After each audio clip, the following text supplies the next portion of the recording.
Hello, good morning to all. Hope you all are well, and today you already knows about the condition around us. So be stay at home and stay safe. At the same time, you have to prepare well with our online classes, and we already know that now you all are reached in 7th standard, and this year you have some partition in your science topics, means chapters like physics, chemistry and biology, and today we are going to take a new chapter in physics. According to your textbook, it will be 13th chapter.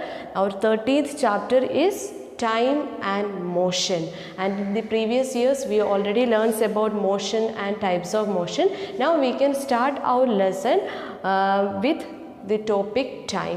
We know that time is very important for us in our daily life. All the activities are based on time, means when you are coming to the school and when you are having the breakfast, everything having in time management. Or in our school also we have 8 periods, and each and every periods after completing 30 minutes or 40 minutes we will have the bell, like that it will be. So this time is very important. And how can we measure the time? We know that nowadays we are measuring the time by using clock and watch. But do you know our ancestors, that means ancient people, how they measure the time? Because that time there were no clock or watch like that kinds of instrument, but they knows the importance of time. So what they done? They observe the natural events which repeats regularly. On that basis, they considered one day, month, and they calculated or they measured the year also. So according to us, we know that in a day we have 24 hours, and they measured, we know that one day which is equal to 24 hours. According to our ancestors, they calculated this day like the time between one sunrise to the next sunrise they considered as day, okay, on the basis of sunrise. And how they calculate the month? They calculate month. They are already, we know that in 1 month we have 30 or 31 days, alternatively like that it will be. So in 1 month they are calculated on the basis of time taken between one new moon to the next new moon, that they calculated as 1 month. According to us it is 30 days or 31 days. And year, we know that in 1 year we have how many days? 365 days normally. If it is leap year, some changes will be there. So that all the things. How this year they calculated? That means the rotation of the earth around the sun, that they considered as an year. That means one complete rotation of the earth around the sun is considered as 1 year. Like this they measure the day, month and year. Okay, and at the same time they are also having some kinds of instrument like sundial, water clock and sand clock also they used. We just learn the name itself, detailed version no need to learn. According to your textbook you just learn the names or ancient devices for measuring the time, that is sundial, water clock and sand clock. That's all about the time measurement by the ancient people. And how can we measure the time? We know that in our times we are measuring the time by using clock and watch. This clock and watch based on, or the working principle of this clock and watch on the basis of periodic motion. Last year we already learned about the periodic motion.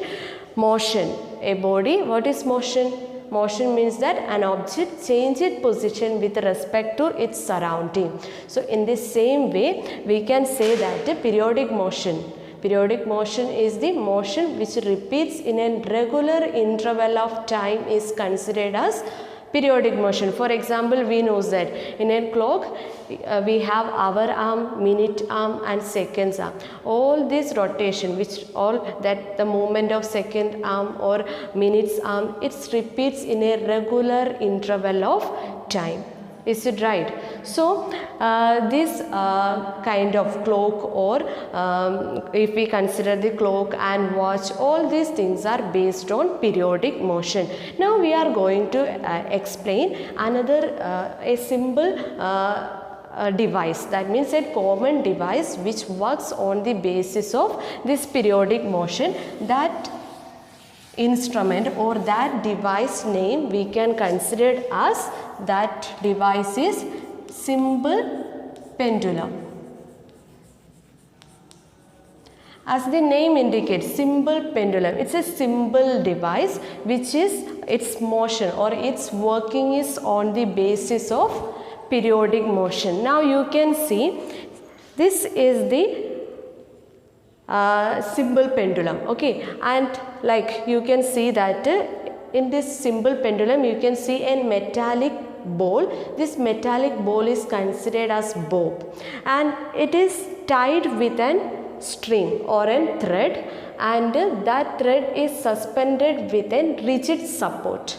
Okay, so what will happen because of this rigid support, this suspension with this string with a rigid support, this bob is free to move like an swing. It's moving in to and fro motion. We know that in swing we are moving forward and backward, that means to and fro motion. In the same way this simple pendulum also, its movement is to and fro motion. So we can, what is simple pendulum? Simple pendulum is a simple device, and it's having a metallic ball. That ball is considered as bob. It is tied with a thread, and that thread is suspended with a rigid support. So we can consider this is the rigid support, and here we have string and one bob.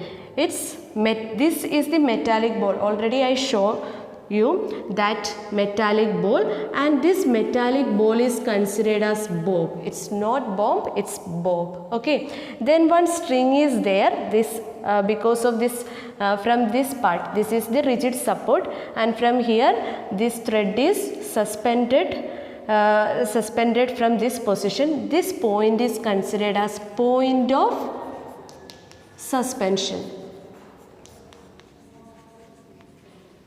Okay, then this part, it's like thread, or we can say like a string.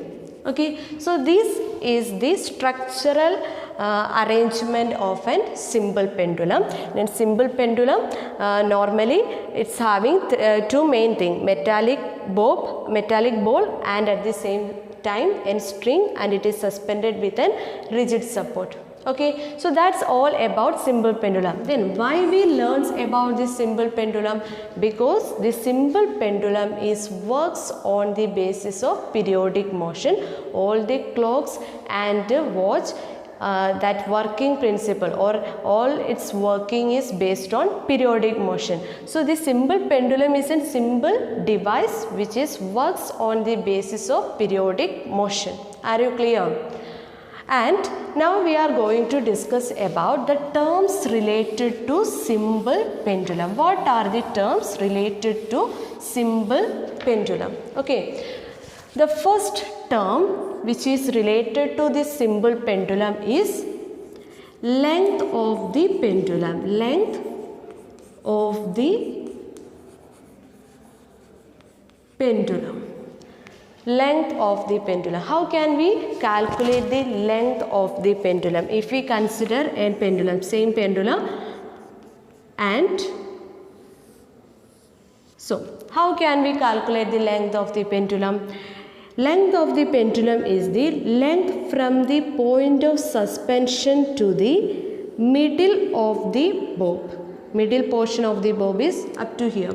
So from point of suspension to the middle of the bob is considered as the length of the pendulum, and this length of the pendulum we can denote it by the letter L, small letter L. And second term, are you clear about length of the pendulum? Length of the pendulum means that the length from the point of suspension to the middle of the or center of the bob, that length is considered as length of the pendulum.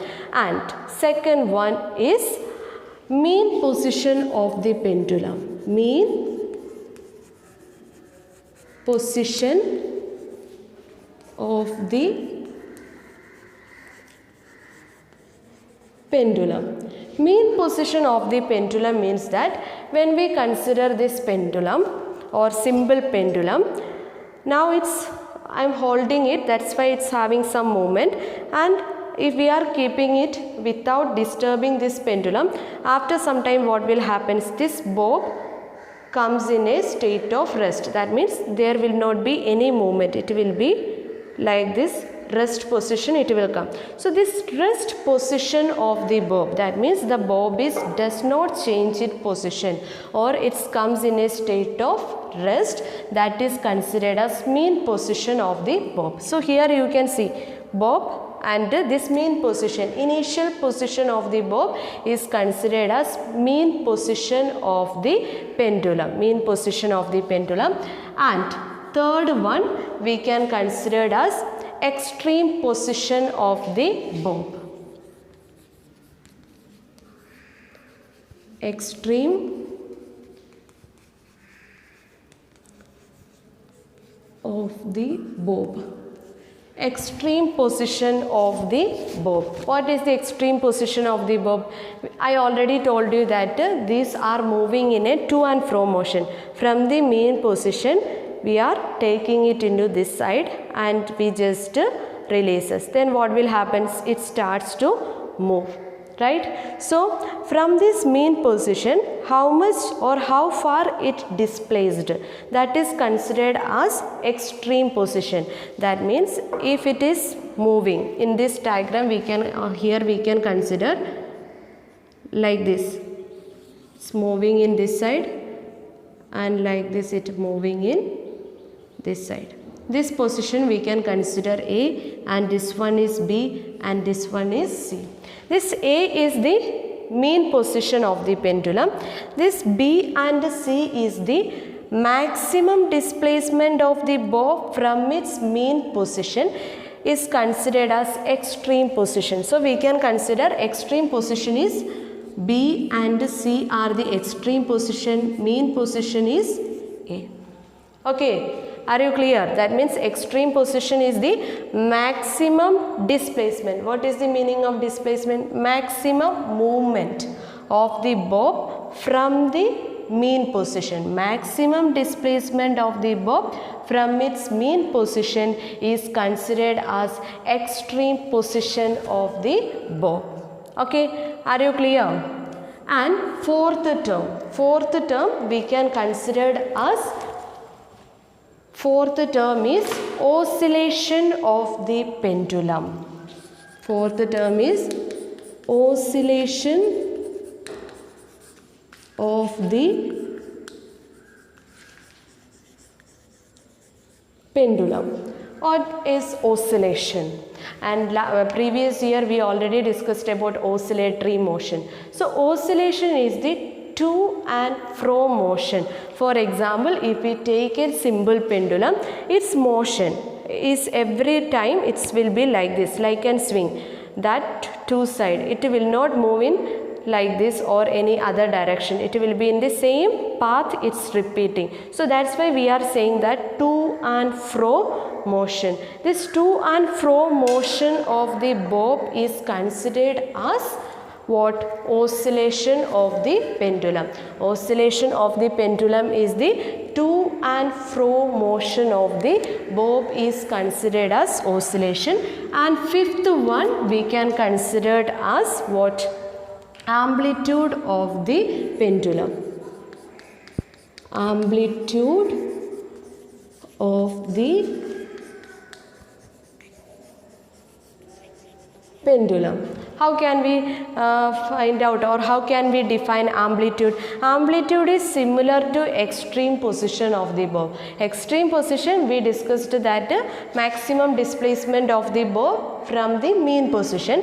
Amplitude is also extreme or maximum displacement of the bob from the mean position in either side. Either side is considered as amplitude. Amplitude we can consider the AB, distance from AB and AC we can consider as an amplitude of the pendulum. Then next one, that means our sixth term, amplitude. Are you clear about amplitude? Amplitude means that the maximum displacement of the bob from the mean position in either side is considered as amplitude. So AB and AC are the amplitude of the pendulum. Then our next one, sixth term is time period of the pendulum. Sixth one is time period of the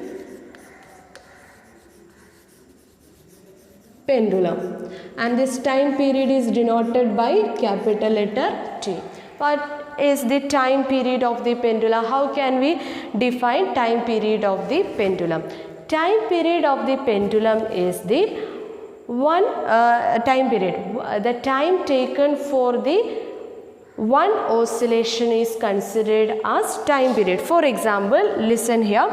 Oscillation, we already said that in an oscillation normally that 1 to and fro motion, A to B and B to C and C to A. This is actually one oscillation. Time period means that time for this one oscillation is considered as time period from A to B, B to C, C to A. That time is considered as time period of the pendulum. Are you clear? Oscillation means one to and fro motion is considered as oscillation, and the time for one complete to and fro motion is considered as time period. That means time taken by the bob to move A to B and B to C, then C to A is considered as time period of the pendulum. Okay, time taken, time period of the pendulum means that time period is actually we can define as time taken for one oscillation is considered as time period of the pendulum. And last term, that is seventh term, frequency. Seventh term is frequency of the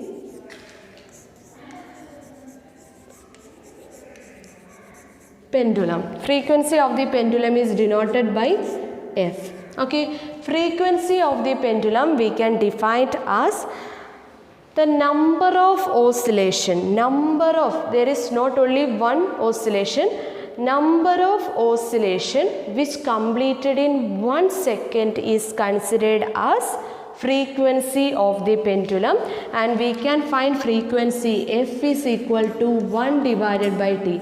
This is another formula for finding frequency. Frequency is the reciprocal of time period. Okay, so that's all about the terms related to simple pendulum. So first we learns about length of the pendulum. Length of the pendulum is the length from the point of suspension to the center of the bob. Mean position of the pendulum means that mean position, the point A is considered as mean position, like we can say that it is the rest position of the bob is considered as mean position of the pendulum. Then extreme position we can consider as extreme position is the maximum displacement of the bob from the mean position is considered as extreme position. That means the point B and C is considered as extreme position of the bob. Then our fourth point or fourth term, oscillation of the pendulum. Oscillation is one to and fro motion of the bob is considered as oscillation. That means the movement of the bob from A to B, B to C, then C to A. This is considered as oscillation. Then fifth one, amplitude of the pendulum. Amplitude of the pendulum is maximum displacement of the bob from the mean position in either side is considered as amplitude of the pendulum. Then sixth one is time period of the pendulum. Time period of the pendulum is the time taken by the pendulum to complete one oscillation is considered as time period of the pendulum. Then last one, seventh term is frequency of the pendulum. Number of oscillation completed in 1 second is considered as frequency, and frequency is the reciprocal of time period. That's all about simple pendulum. So let's conclude our class. That means today what all the things we learned at the beginning. We learned the importance of time. After that we learned how the ancient people they measure the time by on the basis of natural events which repeated regularly. On that basis they measure the time, and at the same time we learn they also have some instrument for measuring the time. Time to time they discovered, that are sundial and water clock, sand clock. Then we learns about all the nowadays or in our times what all the things we are using for measuring the time, that is clocks and watch. And in all these devices which is works on the basis of periodic motion. And here we discussed about simple pendulum. Why we discussed this simple pendulum? Because this simple pendulum is a common device which works on the basis of periodic motion. And the terms related to simple pendulum we discussed, and their structure, all the things we discussed today. And next class we can continue how the time period of the simple pendulum depends what all the factors. These are the terms related to simple pendulum, and time period of a simple pendulum time period depends some other factors. That all the things we will discuss in the next class. And anyhow you just go through all these pages and all in the beginning of this chapter. Then anyhow let's find up our class. Thank you.